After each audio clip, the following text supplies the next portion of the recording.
এক অহংকারী রাজকীয় বিড়াল যখন একটা নিরীহ কুকুরের সাথে বন্ধুত্ব করেছিল, তখন তাদেরকে ধরার জন্য তাদের মালিক উঠে পড়ে লেগেছিল। কারণ এই নিরীহ দুইটা প্রাণীর একজনের মধ্যে রয়েছে কোটি টাকা দামের ডায়মন্ড। তো চলুন এই চরম ফানি সিনেমার গল্প শুরু করা যাক। গল্পের শুরুতে আমরা দেখতে পাই যে একটা মিউজিয়ামের সামনে অনেক পুলিশের গাড়ি, কারণ মিউজিয়াম থেকে অতি মূল্যবান একটা ডায়মন্ড যার নাম রুবি সেটা কোনো একটা চোর নিয়ে পালিয়ে গেছে। পরে দেখানো হয় মুখোশ পরিহিত জ্যাক নামের একজন মানুষ সেই রুবিটাকে নিয়ে একটা টানেলের মধ্য দিয়ে পালিয়ে যাচ্ছে। টানেলের উপরে তার পোষা কুকুরটা তার মালিকের জন্য অপেক্ষা করছিল। জ্যাক টানেল থেকে ম্যানহোল দিয়ে বেরিয়ে আসে, কিন্তু তার কুকুরটা মালিককে পেয়ে বারবার চিৎকার করছিল। জ্যাক তাকে থামানোর অনেক চেষ্টা করে, কিন্তু কুকুরটা আরও বেশি চিৎকার করতে থাকে। জ্যাক পালাতেই যাবে, ঠিক তখনই সে খেয়াল করে যে রাস্তার পাশের একটা বাড়ির ছাদে একজন পুলিশ তার উপরে নজর রাখছে। পুলিশটা ছাদ থেকে লাফ দিয়ে নেমে আসে আর তারা দুজন মারামারি করতে করতে একটা বাড়ির মধ্যে ঢুকে পড়ে। পুলিশটা জ্যাকের গলা চেপে ধরতে গেলে তার পকেট থেকে রুবিটা নিচে পড়ে যায়। নিচে সেই কুকুরটাও ছিল, আর কুকুরের যা স্বভাব সে তাই করল। রুবিটা সে শুকতে শুকতে মুখে তুলে নেয়। এদিকে পুলিশটা জ্যাককে ছেড়ে এবার চলে যায় কুকুরের কাছে। জ্যাক দ্রুত এসে ম্যানহোলের ঢাকনা দিয়ে পুলিশটাকে একটা আঘাত করলে ম্যানহোলের ঢাকনাটা আবার গড়াতে গড়াতে কুকুরকে ধাক্কা মারে, যার ফলে রুবিটি সোজা কুকুরের পেটে চলে যায়। জ্যাক আর কোনো উপায় না পেয়ে কুকুরটাকে সহ ট্যাক্সি নিয়ে সেখান থেকে পালিয়ে যেতে থাকে।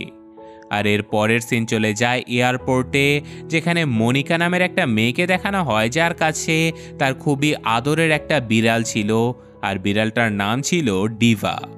তো তারা এই উইন্টারে নিউ ইয়র্ক শহরে যাচ্ছে ভ্যাকেশনে।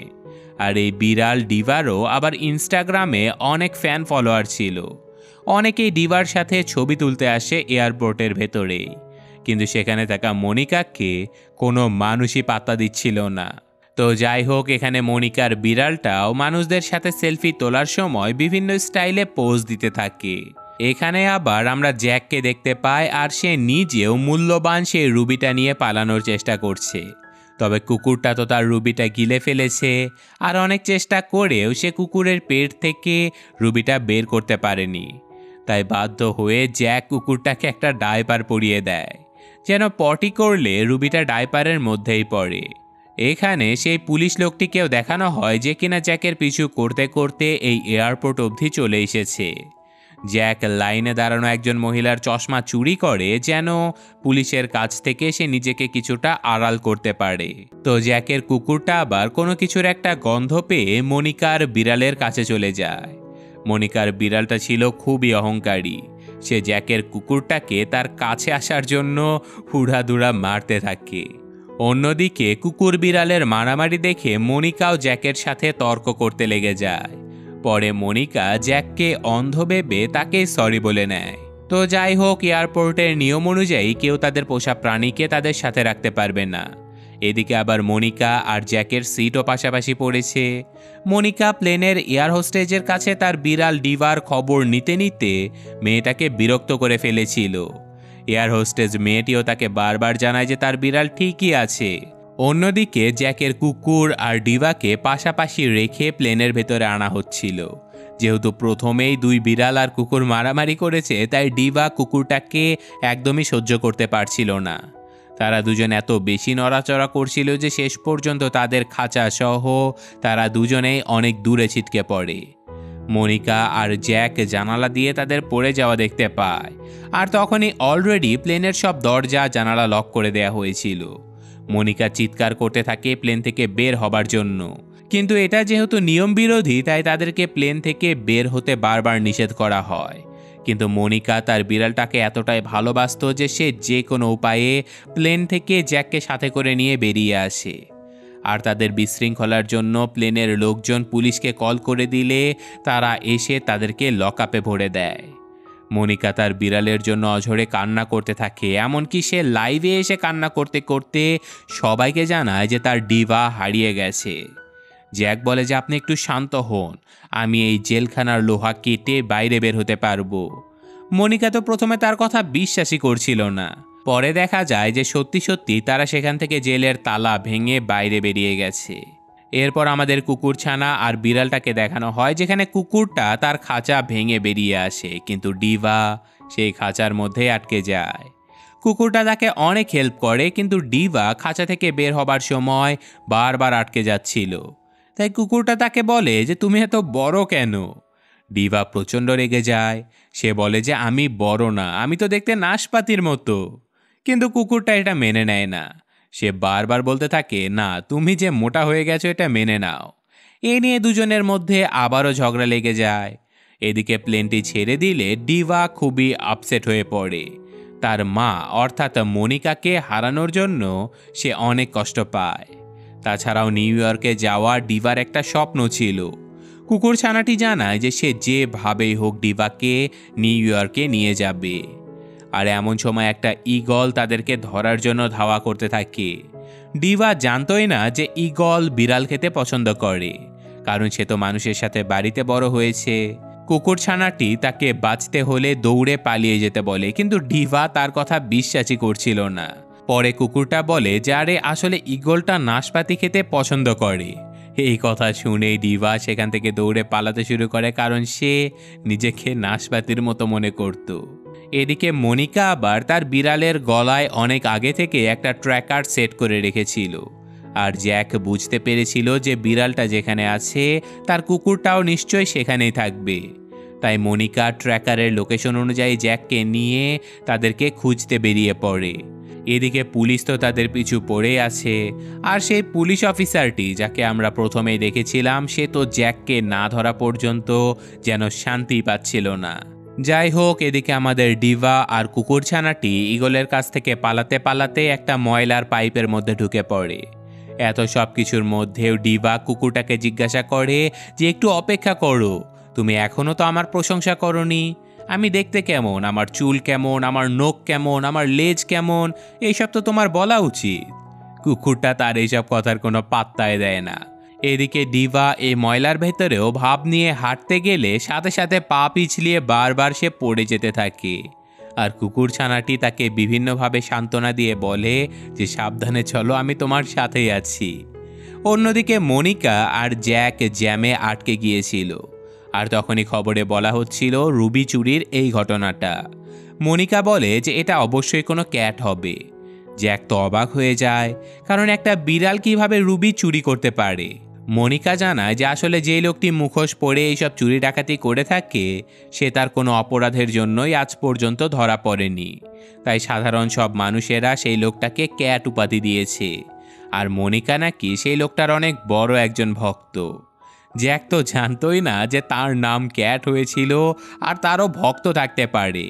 তো এদিকে ডিভা কুকুরটাকে জিজ্ঞাসা করে যে তুমি ডায়পার কেন পরে আছো? কুকুরটা বলে যে কেন, আমি কি পড়তে পারি না? এক পর্যায়ে কুকুরটা খুবই ইমোশনাল হয়ে যায়, কারণ সে মনে করেছিল ডায়পার পরে থাকার কারণে ডিভা হয়তো তাকে অপমান করছে। ডিভা এমন অবস্থা দেখে কুকুরটাকে সান্ত্বনা দিতে দিতে ঠিক করে ফেলে। আর এত সময় পরে ফাইনালি দুজন একসাথে পরিচিত হয়। বিড়ালটি জানায় যে তার নাম ডিভা। সে কুকুরছানাটিকেও তার নাম জিজ্ঞাসা করে, কিন্তু কুকুরছানাটির কোনো নামই ছিল না। তাই ডিভা খুশি হয়ে তার নাম রেখে দেয় পুপু। কুকুরছানাটি তার নাম পেয়ে খুবই খুশি হয়ে যায়। এরপর সে ডিভাকে একটা জায়গায় নিয়ে গিয়ে বলে যে welcome to new York. Diva চারপাশটা ভালোভাবে দেখে বলে যে তুমি কি আমার সাথে জোকস করছো পুপু? আসলে সেখানে একটা কফি হাউসের উপরে স্ট্যাচু অফ লিবার্টির একটা বেলুন উড়ছিল। পুপু এটাকে নিউ ইয়র্ক ভেবে নিয়েছিল। তো যাই হোক, পুপুর এই রসিকতার জন্যই ডিভা তাকে বলে যে তোমার হেল্প আমার আর কোনো দরকার নেই, তুমি আমার সাথে মশকরা করেছো, তুমি একদম আমার পিছু করবে না। কিন্তু পুপু একদমই তার পিছু ছাড়ছিল না। ডিভা সিদ্ধান্ত নেয় যে তার তো অনেক বাচ্চা মেয়ে ফ্যান আছে, সে এখন তাদের কাছ থেকে সাহায্য নেবে তার মা মনিকাকে খুঁজে পাবার জন্য। তো ডিভা পুপুকে বাইরে রেখে নিজে একাই ভেতরে চলে যায়, এই আশায় যে কেউ না কেউ তো তাকে উদ্ধার করে মনিকার কাছে ফেরত দেবেই দেবে। কিন্তু হয় তার ঠিক উল্টো। সেখানে থাকা একটা বজ্জাত মেয়ে ডিভা আর পুপুকে ধরে নিয়ে ময়লার ডাস্টবিনের ভেতরে লুকিয়ে রাখে। ডিভা তো তাকে দেখেই ভয় পেয়ে যায়। সে অনেক চেষ্টা করে মেয়েটার কাছ থেকে ছাড়া পাওয়ার জন্য, কিন্তু ফলস্বরূপ ডিভার কাছে থাকা ট্র্যাকারটা তার গলা থেকে ছিঁড়ে পড়ে যায়। আর ট্র্যাকারের লাস্ট লোকেশন অনুযায়ী মনিকা আর জ্যাক সেখানে চলে এলে মেয়েটা তাদেরকে বলে যে সে জানে তার বিড়াল কোথায় আছে, তবে মনিকার হাতের আংটিটা তাকে দিয়ে দিতে হবে। যেহেতু আংটিটা ছিল মনিকার মায়ের দেয়া, তাই সে প্রথমে রাজি হচ্ছিল না, কিন্তু তারপর সে তার প্রিয় বিড়ালটাকে খুঁজে পাবার জন্য আংটিটা মেয়েটার হাতে দিয়ে দেয়। কিন্তু বজ্জাত মেয়েটা মনিকাকে বলে যে সে দেখেছে ডিভা একটা ময়লার ট্রাকে করে চলে যাচ্ছে। মনিকা আর জ্যাক সেই বজ্জাত মেয়ের কথা অনুযায়ী আবারও বেরিয়ে পড়ে তাদের সেই কুকুর এবং বিড়াল ছানাকে খোঁজার জন্য। আর এরপর সেই বজ্জাত মেয়েটি শুধুমাত্র ডিভাকে নিয়ে তার স্কুল বাসে উঠে যায়।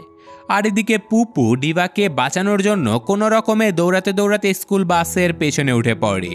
এভাবে পুপু যখন বাসের পেছনে ঝুলছিল তখনই রাস্তায় দাঁড়িয়ে থাকা সেই পুলিশ অফিসারটা পুপুকে দেখেই চিনে ফেলে, আর এবার সেও পুপুর পিছু নেয়।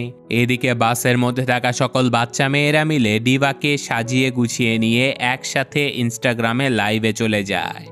আর মনিকা লাইভ দেখে বুঝতে পারে যে বজ্জাত মেয়েটা তাদেরকে মিথ্যে কথা বলেছে। এদিকে পুলিশটা পুপুকে ধরার জন্য স্কুল বাসটা থামিয়ে দিলে এই সুযোগে ডিভা আর পুপু সেখান থেকে পালিয়ে চলে যায়। কিন্তু তারপরেও সেই পুলিশ অফিসার তাদের পিছু একদমই ছাড়ে না। আর তখনই ফ্ল্যাশব্যাকে আমরা দেখতে পাই যে এই পুলিশ অফিসারটি ছিল আসল চোর। সে আসলে কোনো পুলিশের লোকই না, আসলে সেদিন রুবিটা সেই চুরি করেছিল। কিন্তু তখনই সেখানে জ্যাক মুখোশ পরে তার কাছ থেকে রুবিটা নিয়ে পালিয়ে যায়। তবে যাবার আগে জ্যাক সেখানকার সাইরেনটা বাজিয়ে দেয় যেন পুলিশ তাকে সহজে ধরে ফেলতে পারে। পরে এই লোকটা বাঁচার জন্য একজন পুলিশকে বেঁধে তার পোশাক পরে নেয়। যাই হোক, আমাদের দুষ্টু ডিভা আর পুপু ছদ্মবেশে থাকা সেই চোরটার হাত থেকে বাঁচার জন্য অনেক দূরে চলে যায়। কিন্তু তখনও সেই চোরটা তাদের পিছু একদমই ছাড়েনি। তারা দেখতে পায় যে সামনে এগোতে হলে একটা বরফের নদী পার করতে হবে। পুপু নদীটা পার হতে অনেক ভয় পাচ্ছিল, তাই সে ডিভাকে নিষেধ করে দেয় নদীটা পার হতে। কিন্তু ডিভা তার কোনো কথাই শোনে না। সে সরাসরি হাঁটতে হাঁটতে নদী পার হবার চেষ্টা করে, কিন্তু নদীর মাঝ পর্যন্ত যেতেই হঠাৎ করে বরফ ক্র্যাক হয়ে ডিভা নদীর মধ্যে তলিয়ে যেতে থাকে। পুপু আর কোনোভাবে নিজেকে আটকে রাখতে পারে না। সে নিজেও নদীতে ঝাঁপ দিয়ে ডিভাকে নিয়ে অনেক কষ্টে উপরে উঠে আসে। তো যাই হোক, এতটা সময় ধরে ডিভা তার সাথে এত ঝগড়া করলেও সে এখন বুঝতে পেরেছে যে পুপু আসলে একটা ইনোসেন্ট আর ভালো কুকুরছানা। তারা আবারও একসাথে পথ চলতে শুরু করে, কিন্তু পুপু বুঝতে পারে যে তাদেরকে কেউ একজন অনুসরণ করছে। বলতে বলতে একটা গুলি এসে ডিভার গায়ে লেগে যায়, আর ডিভা অজ্ঞান হয়ে পড়ে। পুপু অনেক কষ্টে ডিভার জ্ঞান ফেরায়। পুপু তাকে একটা জায়গায় রেখে খাবার খুঁজতে গেলে একটা বাচ্চা ছেলে তাকে উদ্ধার করে নেয় তার মালিকের কাছে ফিরিয়ে দেবার জন্য। অন্যদিকে সেই ছদ্মবেশে থাকা চোরটা আবার ডিভাকে খুঁজে পায় আর সে ডিভাকে ধরে নিয়ে যায়। এদিকে জ্যাক আর মনিকা এখনও তাদেরকে খুঁজেই চলেছে। আর এভাবেই খুঁজতে খুঁজতে হঠাৎ করে জ্যাক মনিকার সেই আংটিটা তাকে ফিরিয়ে দেয়, যেটা মনিকা সেই বজ্জাত মেয়েটাকে দিয়েছিল। মনিকা খুবই অবাক হয়ে জিজ্ঞাসা করে যে তুমি এটা কিভাবে ফেরত পেলে? জ্যাক হাসতে হাসতে বলে যে ম্যাজিশিয়ানদের সিক্রেট কখনো বলতে নেই। তো এমন সময় সেই বাচ্চা ছেলেটা পুপুকে নিয়ে ইনস্টাগ্রামে লাইভ করছিল। অন্যদিকে ছদ্মবেশে থাকা সেই লোকটা মনিকাকে মেসেজ করে তার লোকেশন দিয়ে দেয় যেন তারা ডিভাকে নিতে আসতে পারে। তো যাই হোক, সে চোরের মেসেজ পাবার সাথে সাথে মনিকা জ্যাককে জানায় যে আগে সে ডিভাকে খুঁজতে যাবে। কিন্তু জ্যাক এত দামি একটা রুবি এত কষ্ট করে খোঁজাখুঁজির পর কোনোভাবেই সেটাকে হাতছাড়া করতে চাচ্ছিল না। তাই সে মনিকাকে বোকা বানিয়ে তাকে রেখে মনিকার গাড়ি নিয়ে পুপুকে আনতে চলে যায়। আর এই পুরো সিনেমাতে জ্যাক মনিকার সামনে অন্ধ সেজে থাকলেও শেষ পর্যন্ত সে তার কাছে ধরা পড়েই যায়। তো যাই হোক, পুপুকে উদ্ধার করার সাথে সাথে জ্যাক তার রুবিটাও ফেরত পেয়ে যায়। এরপর জ্যাক আবারও ফিরে আসে মনিকার কাছে। এদিকে সেই চোর লোকটা ডিভাকে গাড়িতে রেখে জ্যাকের সাথে দেখা করতে গেলে ডিভা দূর থেকে তার মা মনিকাকে দেখে বহু কষ্টে গাড়ির দরজা খুলে বেরিয়ে আসে। এদিকে জ্যাক ততক্ষণে পুলিশের কাছে খবর দিয়ে দেয়। আর সেই চোর লোকটা কোনো উপায়ন্ত না পেয়ে হোটেলের স্টাফের ড্রেস পরে সেখান থেকে পালিয়ে যাবার জন্য বের হয়। এদিকে পুরো শহর পুলিশে ছেয়ে গিয়েছিল শুধুমাত্র রুবি চোরটাকে ধরার জন্য। এদিকে আমাদের দুষ্টু ডিভা মনিকাকে খুঁজে না পেয়ে খুবই আপসেট হয়ে পড়ে। সে একটা গাছে উঠে দেখার চেষ্টা করে যে তার মা কোথায় আছে। সে দেখতেও পায়, কিন্তু অতি উত্তেজনায় সে গাছ থেকে ঝাঁপিয়ে পড়ে। আর ঠিক তখনই জ্যাক তাকে কোলে তুলে নিয়ে মনিকাকে ডাক দেয়। মনিকা ডিভা আর জ্যাককে একসঙ্গে দেখে অনেক ইমোশনাল হয়ে যায়। সে বারবার জ্যাককে ধন্যবাদ দিতে থাকে, কারণ সে মনে করেছিল যে জ্যাক হয়তো ডিভাকে খুঁজে এনে দিয়েছে। কিন্তু বিপদ তখনও জ্যাকের পিছু ছাড়েনি। সেই চোরটা এসে হঠাৎ করে জ্যাককে ধাক্কা দিয়ে বাচ্চাদের ইলেকট্রিক দোলনার উপরে ফেলে দেয়। তখনই তাদের মারামারি শুরু হবার কারণে শর্ট সার্কিট হয়ে দোলনাটা অনেক জোরে জোরে ঘুরতে থাকে। দোলনাটায় আরও অনেক বাচ্চা ছিল, তারা ভয় পেয়ে চিৎকার করছিল। এদিকে ডিভা দৌড়ে কন্ট্রোল রুমে চলে যায় দোলনার সুইচটা বন্ধ করতে, কিন্তু একটা বিড়াল এইসব কিছু কিভাবে জানতে পারে? তাই মনিকাও তার পিছু পিছু চলে যায়, কিন্তু তবুও তারা কিছুই করতে পারে না। তখনই সেখানে পুপু চলে আসে তার মালিককে বাঁচানোর জন্য। পুপু খুবই হালকা ছিল, তাই সেও কিছু করতে পারে না। তবে সে ডিভাকে বলে যে এই দোলনার তারটা কেটে দিলে এটা বন্ধ হয়ে যাবে। ডিভা কুকুরটার কথা মতো সেই তার কেটে দেবার সাথে সাথে পুরো নিউ ইয়র্ক শহরের একসাথে বিদ্যুৎ চলে গিয়ে আবারও সব কিছু আগের মতো ঠিকঠাক হয়ে যায়। দোলনাটাও তার স্বাভাবিক গতিতে ফিরে আসে। আর তখন পুলিশ অফিসারেরা এসে সেই আসল চোরটাকে ধরে নিয়ে যায়। তো চুরি করলো একজন আর ফল নিল আরেকজন, তার মানে আসল চোর কারো সামনে কখনোই এলো না। এদিকে ডিভা খেয়াল করে যে পুপু অজ্ঞান হয়ে পড়ে আছে। ডিভা তাকে দেখে এতটাই আপসেট হয়ে পড়ে যে সে বলতে থাকে, তুমি আমাকে আসল বেড়াল হতে সাহায্য করেছো, আমি তোমাকে হারাতে চাই না পুপু, দরকার হলে আমি আমার শেষ জীবনটাও তোমাকে দিয়ে দেব। আর তখনই পুপুর জ্ঞান ফিরে আসে।